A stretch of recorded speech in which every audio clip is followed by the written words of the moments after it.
Ectoparasites, acariens, puces et autres. La plupart des ectoparasites provoquent des démangeaisons et des rougeurs de la peau. Certains d'entre eux peuvent agir comme vecteurs de maladies graves, telles que le typhus. Nous avons tous entendu parler des parasites.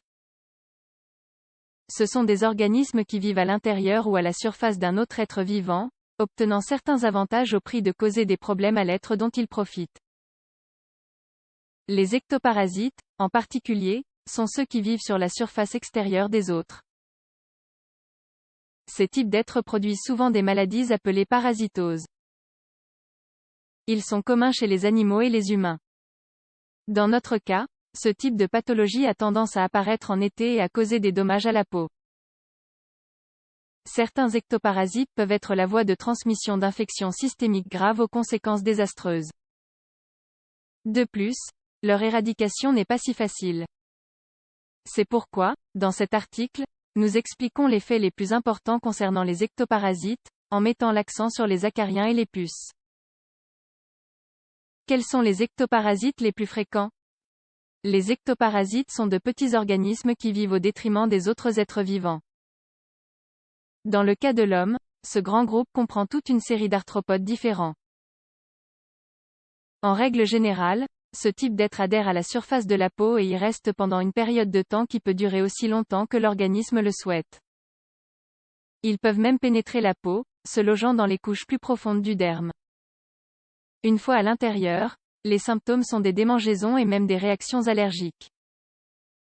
Bien que les arthropodes hématophages soient inclus dans les ectoparasites, il est plus facile de les séparer en deux groupes différents.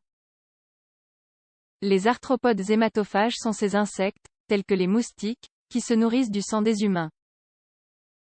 Leur comportement est différent et les maladies qu'ils transmettent sont également différentes.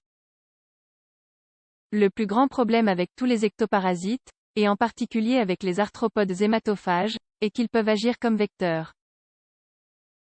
En d'autres termes, ils sont porteurs de pathologies telles que la malaria ou le typhus. La gale. La gale est l'une des parasitoses les plus courantes et les plus connues. Elle est provoquée par un type d'acarien appelé Sarcopte scabiei. Les infections se présentent généralement sous forme d'épidémie, car cet acarien se transmet très facilement d'une personne à l'autre. En outre, elle peut persister sur les vêtements ou la literie, de sorte qu'elle est souvent difficile à éradiquer. Cet ectoparasite creuse de petits tunnels dans la peau. Elle produit des lésions caractéristiques qui démangent et est prédominante la nuit. Le diagnostic de la gale n'est généralement pas un grand défi, mais parfois une technique microscopique est nécessaire pour détecter le parasite.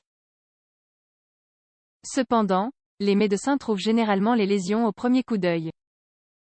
Les acariens. Les acariens constituent un groupe important au sein des ectoparasites. Nous venons de mentionner un type particulier d'acarien, celui qui produit la gale. Cependant, lorsque la plupart des gens parlent d'acariens, ils veulent généralement dire ceux qui provoquent l'allergie.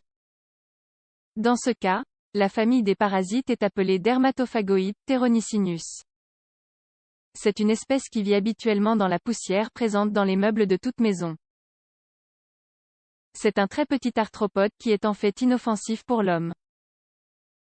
Le seul effet négatif qu'il provoque est une allergie, qui est la cause la plus fréquente de réactions après le pollen. L'origine se trouve dans les acariens morts ou leurs excréments, qui forment une poussière très fine et facile à inhaler. Les puces. Les puces sont de petits ectoparasites qui, à l'âge adulte, se nourrissent de sang. Il est très courant de les trouver chez les chiens et les chats, surtout chez ceux qui vivent dans la rue ou à la campagne. Elles peuvent agir comme vecteurs de nombreuses maladies. Les plus importantes sont le typhus et la peste bubonique. Cependant, celles présentes chez les chiens et les chats en transmettent souvent d'autres, comme les ténias. De plus, leurs morsures génèrent des démangeaisons et des rougeurs de la peau. Méfiez-vous des ectoparasites. Ce qu'il faut retenir, c'est que les ectoparasites comprennent un très large éventail d'organismes. Il est important de tenir compte du fait que, si nous avons des animaux à la maison, la vermifugation est une procédure essentielle pour assurer leur santé et la nôtre. Si vous avez des démangeaisons, du prurite, des allergies cutanées ou des signes de petites lésions minuscules sur l'épiderme, vous devez consulter un médecin. De nombreux ectoparasites sont détectés dès la première visite chez le praticien, et un traitement peut être mis en place immédiatement.